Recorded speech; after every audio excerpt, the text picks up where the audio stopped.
Okay, good morning, Boker Tov and Chodesh Tov. A good Chodesh. What better day to get restarted with living with Emunah than on Rosh Chodesh? New beginnings, new month, a good Yor, a gesunte Winter, every other Jewish greeting that we have. They're also fantastic. I want to thank, as we always do, begin with an attitude of gratitude. I want to thank our series sponsor for the Emunah Shir, Dr. Zavi and Bella Morgan, in memory of Rabbi Dr. Brian Galbit, and in memory of her mother, Dr. Ellen Shanzer.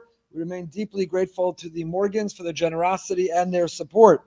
Our series is now also sponsored anonymously in memory of 30 fallen soldiers and alumni of B'nai David, Machin, and Yeshiva and Eli. And each week we're going to highlight another Tzvika Lavi, Hashem Yikom Damo, 30 years old, was a reserve combat officer in elite unit, a husband and father of 3, brought good to the world. He was a social worker, always strive to see the good in every person.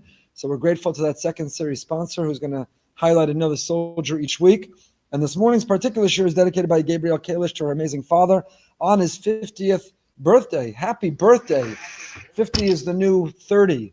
50 is very young, her father. He should just know he's very young. Very young. Okay, so it's great to be back together again. Emunah shir. We've been living with Emunah, putting it into practice and play. I miss it when we don't learn, when we're not together. I always tell you, this is essentially a support group for me, and you're kind enough to come and listen. And it means the world. So we're going to learn something new together. We finished the wonderful Sefer of Rav David Avu Chatzera, which we didn't learn every chapter of, but we happened to, the last thing we learned in the last chapter. Article translated into English. You can continue to read and learn it on your own. It is fantastic, and he is fantastic, but he has another Sefer called Sha'arei Tefillah. Rav David Avu Chatzera, the great Makubal from Nahariya in the north of Israel. So Rav David Avu Chatzera has another Sefer, Divrei Chizek Sha'arei Tefillah. It's all about prayer, all about davening.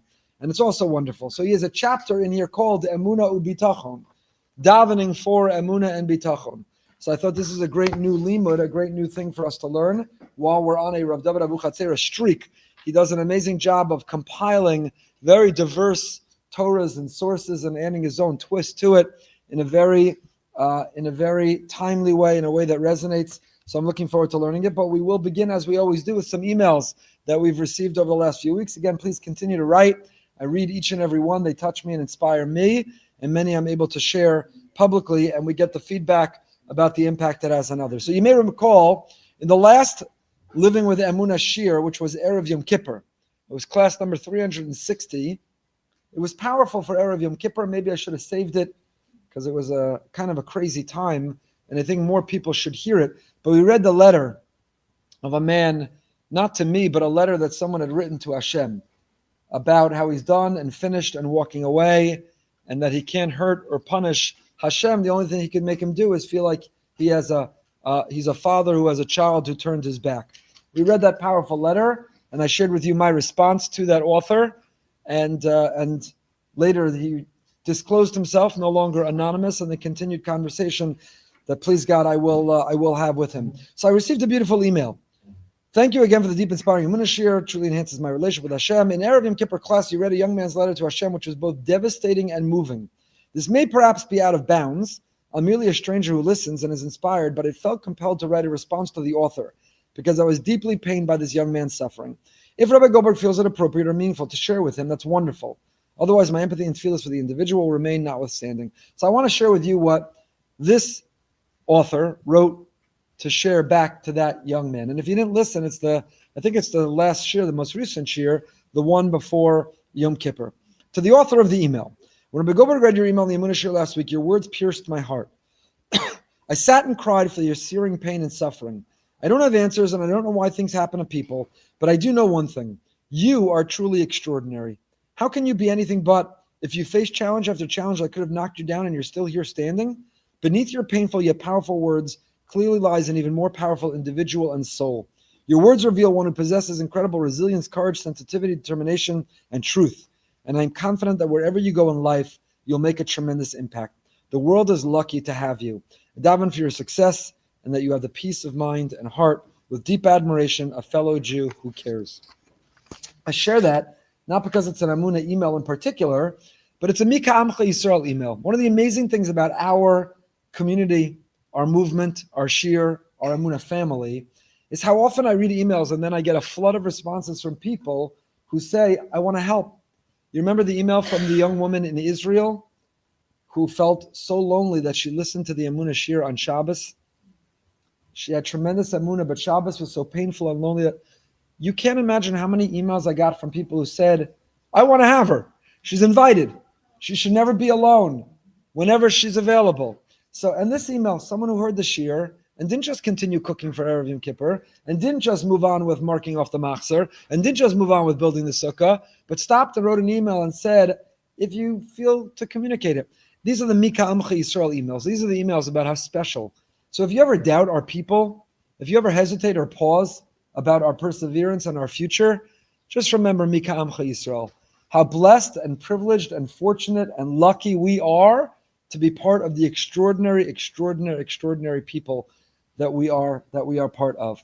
Okay, so I'm a very serious email to not lighthearted or less serious, but a different tone. Hope you had a nice month of Chagim. On Motzi Yom Kippur, our relatively new central AC stopped working. At first, we were frustrated. It was only 3 months old and already breaking. But then said, Baruch Hashem, yesterday on Yom Kippur, when it was very hot, at least it was still working. Over Chol HaMoed Sukkos, we had a technician come, Dimitri. He was originally from Tajikistan. How bad did I pronounce that? Close enough. But made Aliyah many years ago. This is someone living in Israel. He didn't look religious and was not wearing a kippah. I offered him a drink. He took it from me, put a hand over his bare head, and made a bracha. We then offered him a cookie so he could make a bracha in the sukkah.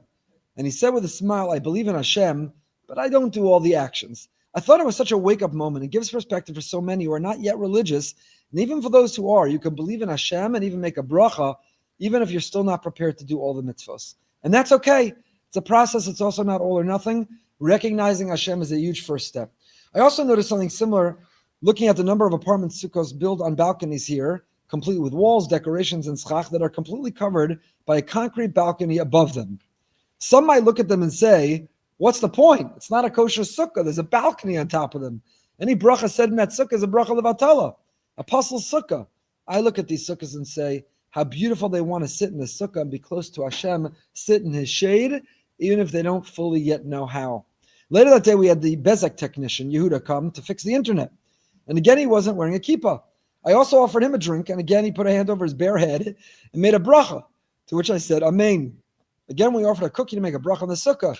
Yehuda said he was really fine, and the only reason he took a drink was so that we could say Amen to his bracha. Mi ka'amcha Yisrael. So mi ka'amcha Yisrael, right? This is Rav Levi Yitzchak of Berditchev. The Berditchever, whose yahrzeit is coming. The holy Berditchever would look and say, not look at those puzzle sukkahs, what pathetic Jews, they don't even know how to build a sukkah. You can't have a concrete balcony. He'd say, Hashem, look at your holy children, that even when they can't see the sky, they still want to build a holy sukkah. Look at these holy Jews, even when they don't wear a yarmulke, they put their hand over their head, only to make a bracha so we could answer Amen. Mi ka'amcha Yisrael. And if there's anything we learned since October 7th, and whether we're turning the corner or not, please God, we are. We continue to daven. The last 13 bodies should come home, and the family should have closure and comfort. But the Avas Yisrael, the Mika Amcha Yisrael, that we have to have. Don't judge a Jew wearing a yarmulke, not wearing a yarmulke, sitting in a puzzle sukkah, a kosher sukkah. We have no idea what's in their heart, who they are, their background, what they struggle with. Just like the young man who wrote me that email, you have no idea what people have overcome, what they navigate. And they're still here and they still show up. I told you that young man who wrote me that letter, writing off God, I've never seen in my life a harsher rejection of the Almighty than that email. And then I saw him in shul davening all of Yom Kippur. And the next morning with his talis and tefillin. Like, what about the email? That was reminiscent. I don't remember if I said it last time, but Elie Wiesel has in one of his books, when they put God on trial after the Holocaust, a group of survivors put Hashem on trial. The most powerful moment in that book is that the trial concludes and it finds God guilty. And then someone gives a clap and says, God is guilty, but quickly, it's almost shkia, it's time for mincha. And that's the mentality of certain Jews who've had to survive certain things, is to find God guilty and still daven mincha to him. Find God guilty. Where were you? Where are you? I rely on you. I depend on you. I need you. I have so many questions, and I feel like turning my back, and I find you guilty, and then give a clap. So mashkia, no, mincha. And for some, that's the Jewish way. And I would argue in some ways it's the highest and the holiest. That's the most real. Because the people who are coasting through life, they daven, their relationship with Hashem is not a roller coaster. It has no ups and downs. Then you have to wonder how real the relationship is altogether. There are marriage experts who will tell you that the couple who say, we've been married 70 years and we've never fought. We never disagreed. We never fought. We never had one difference. You get some award. I don't know which it is, but you wonder on the quality of that marriage, because marriages, if they're real and authentic, they have ups and downs and differences, and you're navigating. And the same is the relationship with Hashem. And the question is, you don't use those as a pretense or pretext to walk away. You use it to propel you to come closer, even in those challenging moments. And the person who feels that pain and looks towards Hashem with it, I think I told you also that the same week I got that email from that man, someone else told me in our shul, whose mother is suffering terribly from Alzheimer's and father is her caretaker, who didn't want to come to shul on Yom Kippur because he has real problems with God, why he would do this to him. And I said, tell your father that he's not turning his back and failing in faith to Hashem, but the fact that he's so angry at Hashem means, first of all, that he believes in Hashem, that he believes Hashem is the reason his wife has dementia. He correlates what's happening in this world is coming from Hashem. And that he's disappointing in Hashem means he believes and thinks Hashem is in charge and in control of his life. That's what's called Emunah. That's bitachon. And in many ways, he has more Emunah and bitachon than the person who's coasting and just all the lip service and saying all the right things, but isn't really engaged. And he told me a few days later that gave his father enormous comfort, and he decided he does want to lean in and connect to Hashem. And so I say this not because I don't want you to feel like you're a failure if you're good with Hashem and not angry at him. I'm not encouraging at some point today or the next week, find a way to get angry or disappointed in Hashem. Chas v'shalom, that is not what I'm saying at all. Please don't misunderstand or misrepresent.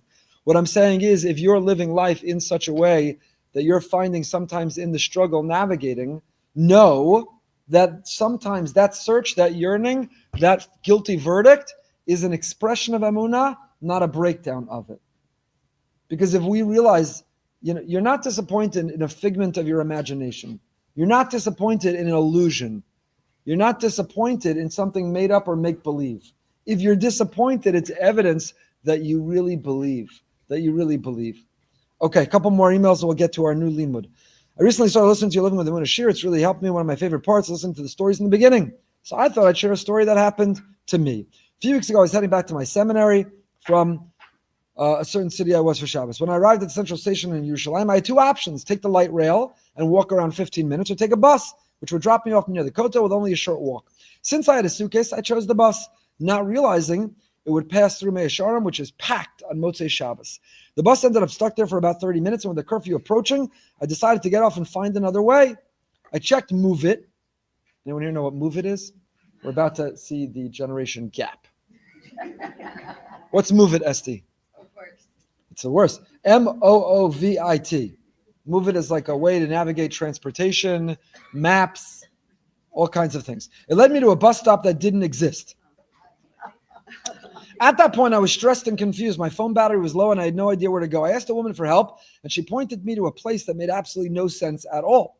Here's the crazy part. In that random area where I never would have gone on my own, I saw a girl who looked like she knew where she was going. I asked her for help and she immediately showed me exactly where to go and told me to run to the bus stop. I caught the bus just in time. Only afterward did I realize that without that first woman sending me somewhere I thought was wrong, I never would have met the girl who helped me make it back. What felt like a stressful, confusing situation was Hashem guiding me every step of the way. It was a clear moment of Hashgacha Pratis. Unrelated, I also started listening to 6-minute Siddur snippets during my night Seder. I'd been struggling to find something meaningful to do. I'd also been really struggling with my tefillah. Listening to shirs inspired me. From the very first 6-minute shir, I've already written pages of notes and gained a deeper understanding of Moda'ani. Thank you. We have other shiurim, by the way, other than Living with Emunah. So one of them is 6-minute Siddur snippets. We're up to number 670. We started at Moda'ani, and we're at the end of the Amida Shmona Esrei, and we're going to go into the thousands because the Siddur is endless, but I enjoy preparing and giving them, and I'm glad somebody is finding meaning in them. So many. Okay, one more. I'm reaching out to share my thoughts on medical testing centers. I believe they are holy places, Makam Kadosh, because of all the prayer that happens there and is directed towards these centers. I've been sick for a while, and my doctor wanted me to go for a specific test to an outpatient testing center. The only center that had an appointment was available was Erev Yom Kippur. Now, not only was I preparing myself spiritually for Yom Kippur, but I was now preparing physically for a physical test to please God past Erev Yom Kippur. Prayer of asking forgiveness took on a whole new meaning while laying under the testing machine. It's only you with your thoughts, the machine and the technician in another room. When it's forced to lay there with your own thoughts, that's when the prayer begins. Please, God, I'm sorry for the mistakes I made this year. Please, Hashem, give me another year to correct these mistakes. God, thank you for giving me this past year. Give me another year. Return me to my full health, a refuah shlema, speedy, quick, painless. Make the scan show no issues in my body. Allow my soul correction. The silence is deafening. The answer doesn't come right away. One needs to give up and give over. You are where you need to be. Trust in the process. Know that everything is for the best and that you have nothing but you, your thoughts, and your prayers. And accomplish your task with grace and humility. There's so much praying to Hashem in testing centers by those undergoing tests and by family members and friends waiting for the patient in the waiting room. And those outside the testing center sending prayers towards the patient. It is truly a makom kadosh. If we as Jews prayed on Yom Kippur half as hard as, even a quarter as hard as those undergoing testing or family members and friends, the world will be a better place. You and your family have much nachas, always, mazel tov, and your son's bar mitzvah, celebrating health and happiness, 120 and beyond. But it's a different approach. So if you're preparing to have to undergo that test, and you have plenty of time to prepare in what is called, and a name aptly so, the waiting room. So while you are in the waiting room, it's called the waiting room for a reason, you will be there for a little while, we can change our perspective and our mentality. Why am I here? Woe is me. How long is this wait? I can't believe I have to lie in that MRI machine and it's claustrophobic and I can't breathe, and how long will it take and the headache I'll get from it. Instead, say, I'm going into a makom kadosh. This is a place where there is authentic and genuine and true and real prayer. And therefore, all I have is me and him. And often there are so many barriers, there's so many distractions, and there's so much noise. But I'm now in a place that none of that exists.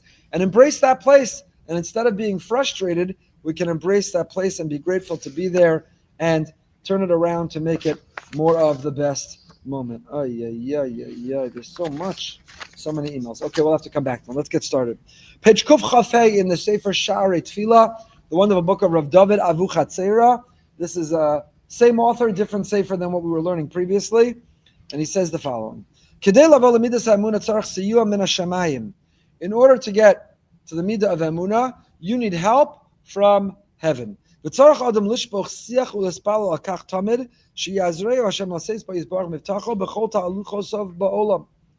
to arrive at Emunah, you need help. Now this sounds very counterintuitive and it sounds incredibly paradoxical. In order to believe in Hashem, you need to pray to Hashem to successfully believe in Hashem. You understand the circular logic. To really live a life of Emunah, to succeed in those sticky situations, to overcome those obstacles, to feel His presence and His guiding hand in our lives, to be able to truly embrace our place and know where we're meant to be, we need to daven that we're able to do it. Like David HaMelech, we sing it at Shal Shuddas every week 3 times. David HaMelech, Psalm 23, Hashem Ro'i, God is my shepherd, lo echsar. I lack and I miss for nothing. Says the Rebbe HaKadosh, Rabbi Mordechai ben Eshkez, Olav Shalom, Shabikesh David HaMelech, Shelo techsel yediazu, ki Hashem hu ro'i. Hashem ro'i lo echsar. Translate the words.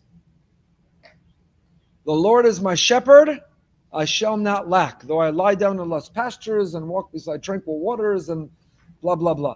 I don't mean blah, blah, blah, David HaMelech. Please forgive me. I mean the translation. So, Hashem ro'i lo echsar. Hashem, you are my shepherd, lo echsar. Because you are my shepherd, you take care of everything I need.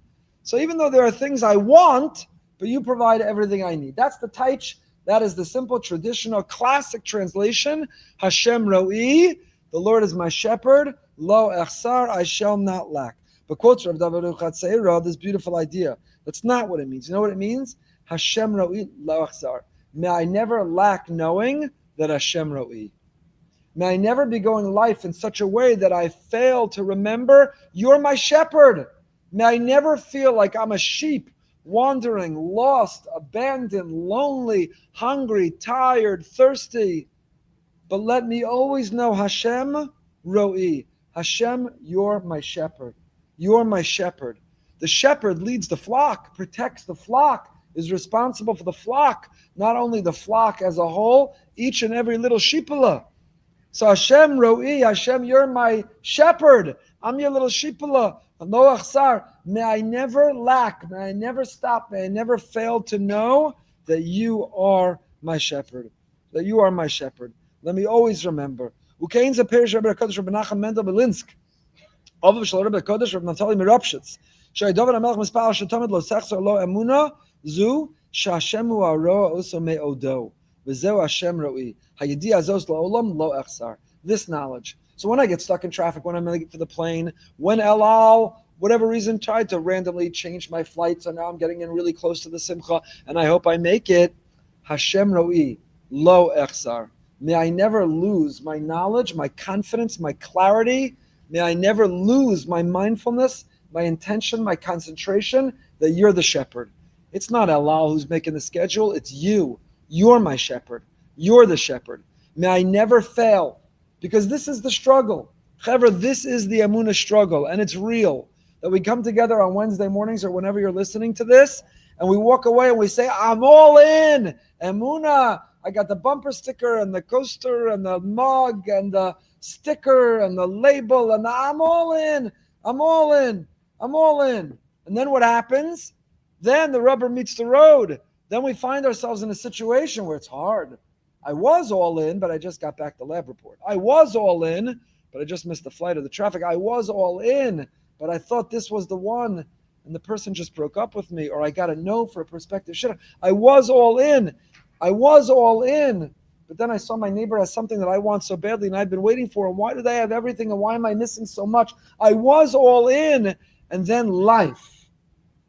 So the tefillah Hashem ro'i lo achsar is Hashem, don't only let me be all in right after the Emunah shir, but lo echsar, may I never be lacking wherever I go, whatever I'm doing, whatever life throws my way, Hashem ro'i, that you are my shepherd. Let me have the confidence and the clarity. Let me know that you're my shepherd, that you are my shepherd.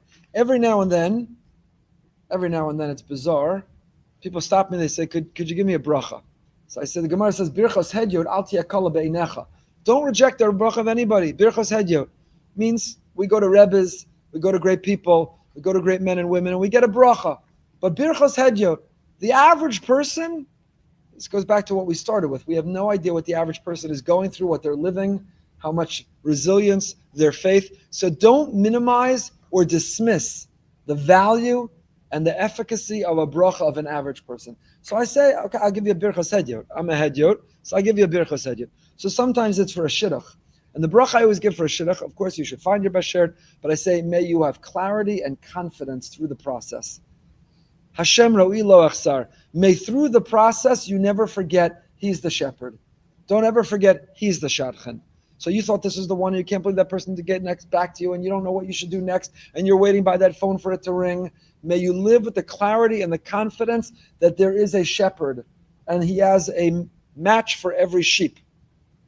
What's the opposite of a sheep? They're all sheep. Male and female sheep are all called sheep. A ewe? There's a ewe for every sheep. There's a sheep for every ewe. Every pot has its cover. Okay, we've got a new, don't forget to put this in the Emunah Shidduch series. There is a ewe for every sheep, a sheep for every ewe, a pot for every cover, a cover for every pot. That's Hashem ro'i lo achsar. Not just you're my shepherd, so lo achsar, I don't lack. No, I do lack. I do lack. I'm saying, a person with an empty bank account and an empty stomach. If you read Eli Sharabi's book, we read the whole thing over Yontif, about his 400 plus days in captivity, you can't say lo achsar. You lack your freedom. They went down, his evil, wicked captors. I hope they were already eliminated from this world. At one point, they went down to giving one meal in every 24 hours. And the meal was a stale pita. He said they lay there starving. You can't say lo achsar when your stomach is empty. It's empty. It's achsar. You can't say lo achsar when you don't have freedom. It's achsar. It's missing. It's lacking. You don't have it. So Hashem ro'i lo achsar doesn't mean you're my shepherd, I lack for nothing. I lack. But you know what I never lack? That you're my shepherd, and even why I'm lacking is for a reason. Even when I'm going through, it has meaning and purpose. Even when I'm going through, it's not for nothing. Are you watching these hostages that were released? These living heroic hostages? Not everyone, but overwhelmingly one by one. If it were me, maybe I'd get out. First thing I do is say, Hashem, thanks, but no thanks. I don't know where you've been. I don't know why you did that. I'm working on forgiving you, but I'm not interested. How many? How many? Are there pictures, videos, talis, tefillin, shaking a lulav, sitting in a sukkah, putting on a kippah, making a bracha? It's unbelievable. Talking about, through their experience, they grew more connected. They became more religious. Some cases took on greater observance. One of the hostages who was held all alone, it breaks your heart. You literally can't even read these testimonies. Described he was held all alone. So for a long time, for months, his best friend was a crack in the wall. He talked to a crack in the wall. There was a crack in the wall. He was moved to a new place and he talked to something. There was something there that became his best friend. And then he was isolated, alone in the dark, and he had no one and nothing even to look at. And his best friend became HaKadosh Baruch Hu. Is there a more hispodidus, a higher, more authentic, holier conversation than someone held in captivity who says, I had no one and nothing and not even to look at or to talk to, and all there was me and Hashem? Lo echsar. You could be missing food, sleep, freedom. You could be lacking and missing, but Hashem ro'i. As long as what you're not missing is that Hashem ro'i. I've got this. You've got my back. There's meaning. There's purpose. This was choreographed. There's a reason. I don't know it. I won't discover it necessarily in this lifetime or in this world. But one day I know with confidence and clarity, you're in charge. And so that's what it means. Hashem ro'i lo echsar. Not you're the shepherd, I don't lack. There are people who lack. They lack holding a little baby. They lack going home to a spouse. They lack knowing where their next meal is coming from. It's almost insensitive to say they don't lack. There are people who lack. It's hard, and we have to acknowledge and we have to validate. It's hard. But even when they lack for things, they know they're not lacking for nothing. It's not random and chance. They're not victims. But it's all from above. It's all from Hashem. What they don't lack, what we daven, we don't ever lack, is that Hashem ro'i. Lo echsar, may I never be missing that Hashem ro'i. May I always have confidence and clarity that you're my shepherd, and there's a you waiting for me. E-W. Not Y-O-E. You. E-W-E?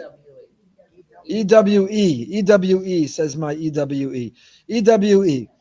Hashem ro'i. Hanu yidiyah zos la'olam lo echsar. Shlo techsar mimenu ha'amunah b'Hashem yizbarach. Haro u'managis ha'odem b'chol dvarav. That I never be missing the amunah in Hashem yizbarach. That He's the shepherd. He's in charge. You know, I don't know. I'm not a shepherd. I've never been a shepherd. I don't know that I've ever had a conversation with a shepherd. But my impression is that the shepherd doesn't deal with rebellion. There's not like one representative of the sheep who comes to the shepherd and says, who are you to boss us around and tell us where to go? And I think we have an alternative plan. We need to graze in that field, not this field. We should go drink from that river, not from that lake. I say we rest now, we walk later. I don't know that there's a sheep that leads a rebellion and challenges the shepherd. You look at the shepherd, he's got the stick. He's wearing the robe. He's got the long hair and the beard. And he's the one who tells you where to go. When he says jump, you say how high. Why? Because you know he's got your back. His job is to keep the sheep safe. That's his whole job. The shepherd leads the sheep, protects them from the other animals, makes sure that they have what they need, that they eat and they sleep. HaKadosh Baruch Hu, we're not leading a rebellion. We're not challenging you. We're not asking you to do it a different way. We're here to follow you in whatever you tell us. And what's the shepherd's job, by the way? Just to continue this analogy. What happens to the little sheep or you who loses their way and goes off and veers off the path? I was once in Israel on a hike. It was a small mission of men we took years and years and years ago. I don't know, it's got to be 15 years ago. And we were on a hike and we were walking and we taka past a flock of sheep being led by a shepherd, grazing. And there was like a sheep that was like straggling behind, falling behind. And I was walking with a person. We were the end of the group because he was falling behind. And we had a whole conversation about what happens to the sheep. What happens to the sheep who says, I know we have a herd mentality. It's called that for a reason. Everyone's falling in line. Everyone's walking in the same path. Everyone's going in the same direction, except for those who aren't. What happens in our world for the sheep who says, oh, everyone's going that way? But I'm really curious what's going on over there. I really want to try what's going on over there. I'm not interested in conforming and blending in. I don't want to do what all the other sheep are doing. I don't want to walk the same way. I want to go a different direction. How does the shepherd continue to lead the herd while also caring for the little sheep that's falling behind, that's straying, that's tired, that's exhausted, that's curious? What do we do for the sheep that are not on the derech, on the path, that are looking to go on their own path, but we all still need to go in the same direction? How do we do that? It's an interesting question, and it continues in this metaphor that Hashem is our Ro'i Lo Achsar, may we never lack it. I have to repeat it. I've told it before. I first heard it from my Rebbe, Rav Moshe Weinberger, who I believe said that he first saw it in a Reader's Digest his daughter gave him. Now you can find the story online. If you Google it, you see it everywhere. Of the famous poetry contest. Do you remember this story? Weinberger is fond of telling it, and I've said it many times in his name, but I have to. It almost says it between the lines over here of David Abu Chatzera. Tell the story from Rav Moshe Weinberger. It almost says it over here.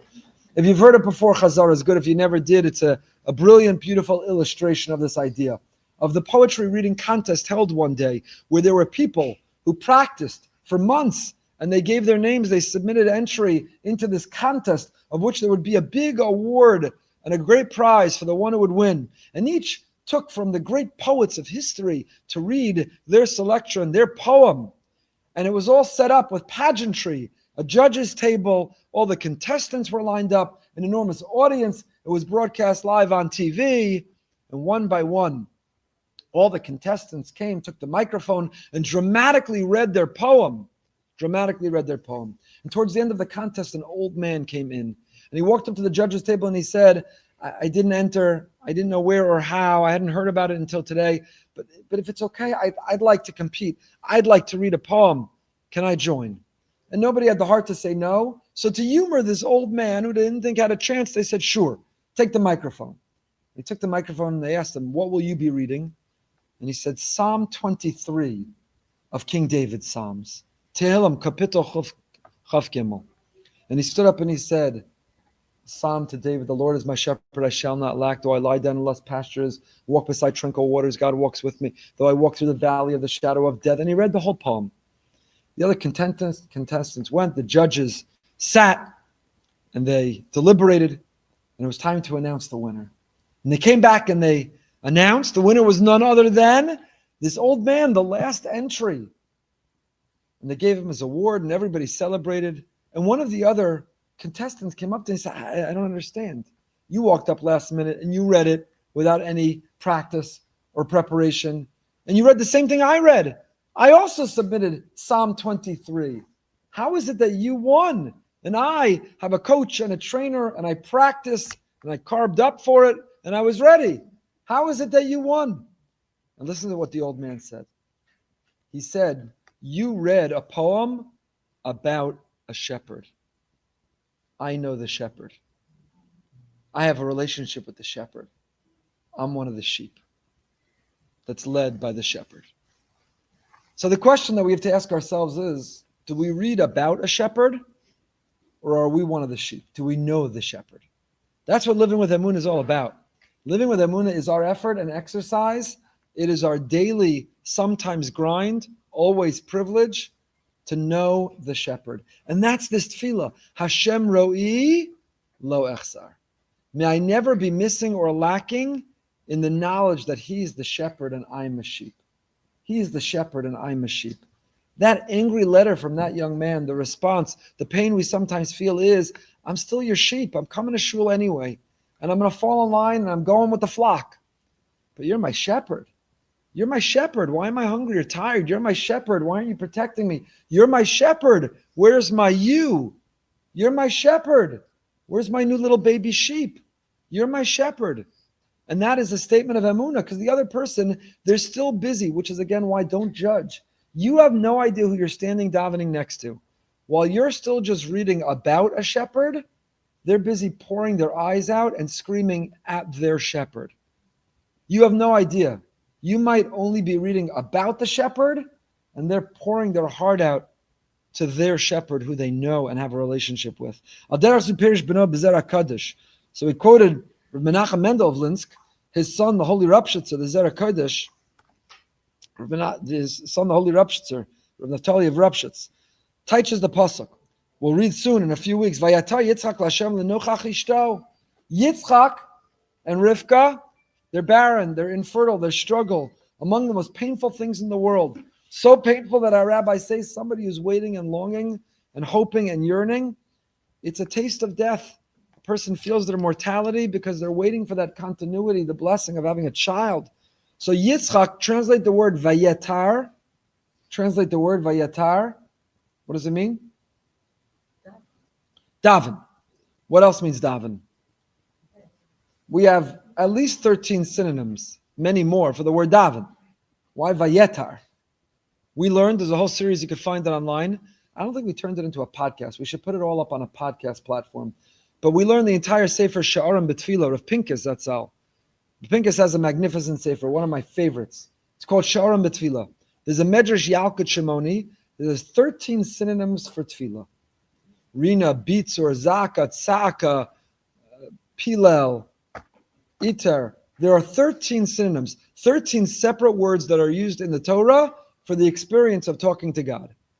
And in the Hebrew language, we don't have synonyms. If there are different words that describe the same thing, it's because they each have a different nuanced meaning. So he has this wonderful book, which I believe was translated into English as well by Feldheim. It is a chapter for every word to explain that form of prayer. Just as an example, go to a hospital. You can't tell me that the prayer next to the deathbed in the ICU is the same prayer next to the maternity ward of the mother holding her new baby. They're both saying Kapitel Chav Gimel. They're both saying Tehillim. They both open the Siddur, but it's a very different prayer. It's a very different prayer.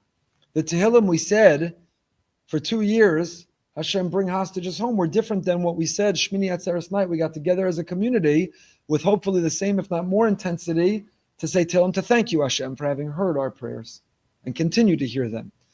So 13 synonyms, 13 prakim, 13 different descriptions, 13 experiences of tefillah. And one of them is vayetar. So it's not accurate to only answer what does the word vayetar mean? To daven. It means an intense form of tefillah. The Gemara in Sukkah understands it to mean from ayin, taf reish is a pitchfork. Just like the pitchfork turns over the hay, our prayer turns over Hashem's decision. You decided this, can we get you to rethink it? Can we get you to reverse it? Possibly. Hashem, vayetar. Shekol yama vayitzchak mispalel Hashem. Until now, every day of his life, Yitzchak was davening to Hashem. Uma haisa tfilaso. And what was his tefillah? How do you understand this pasuk? Vayetar Yitzchak l'Hashem lenochach ishto. So the simple understanding of this pasuk means you've got Yitzchak and you've got Rivka. And they're barren. And Rivka's saying to Yitzchak, woe is me, and where are you, and why don't we have a child, and what's going to be, and I can't take this anymore. So what does Yitzchak do? He says, I'm going to daven very hard. I'm going to daven very hard. Whose tefillah is higher, Yitzchak or Rivka's? Chazal tell us Yitzchak's. Why? Because greater is the tefillah of a tzaddik ben tzaddik than a tzaddik ben rasha. Greater is the prayer of a righteous, the child of a righteous, than of the righteous, the child of the wicked.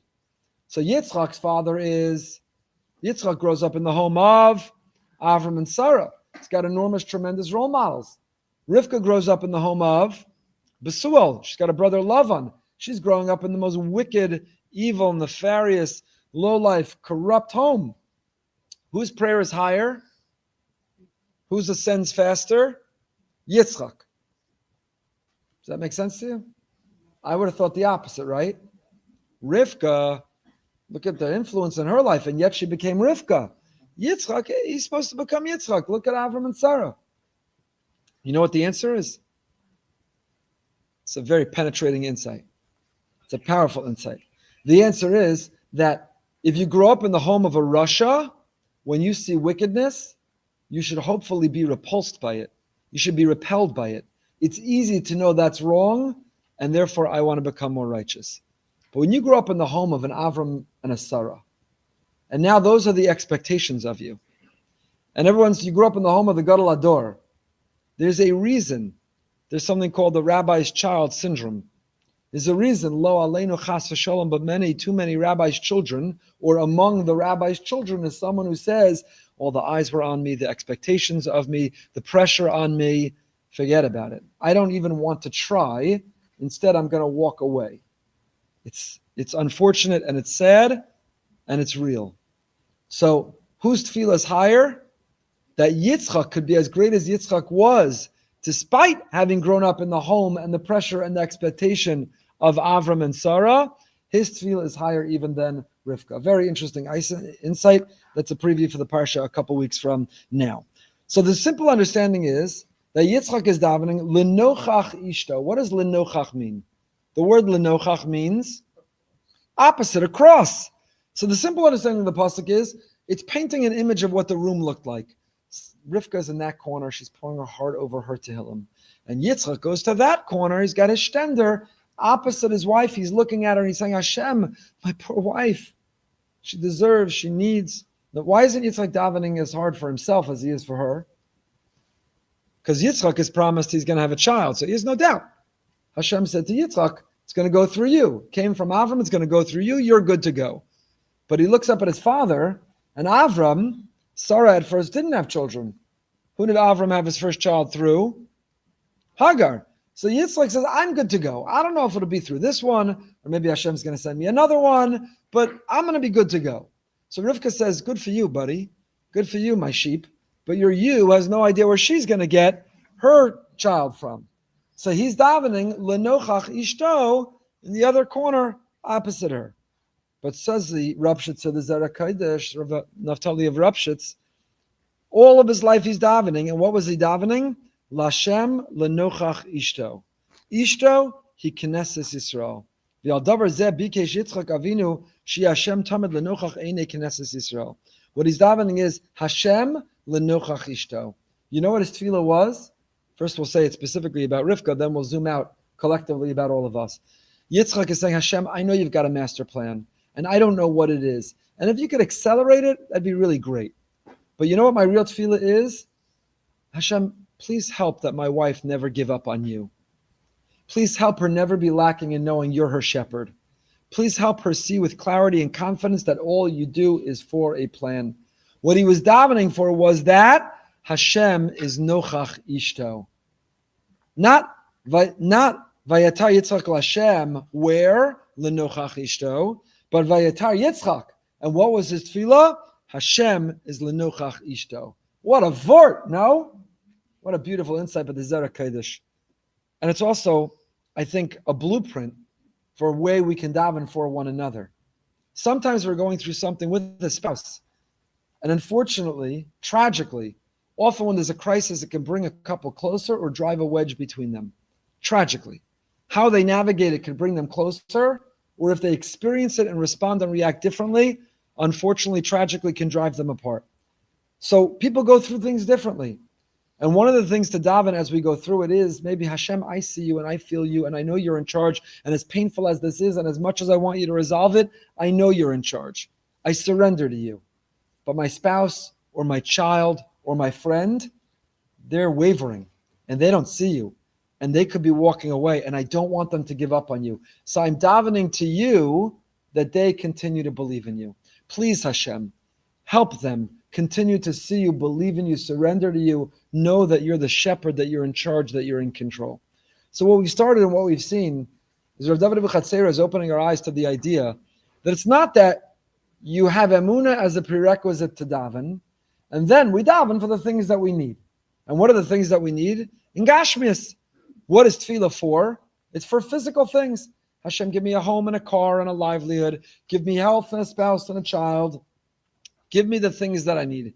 Give me candy baskets and welcome gifts and a drasha and a speech and the yarmulke and the sah. Hashem, give me the things I need. No, it's not that Emunah is the prerequisite to prayer and then prayer is for the physical things I need. No, is that prayer is to ask for Emunah.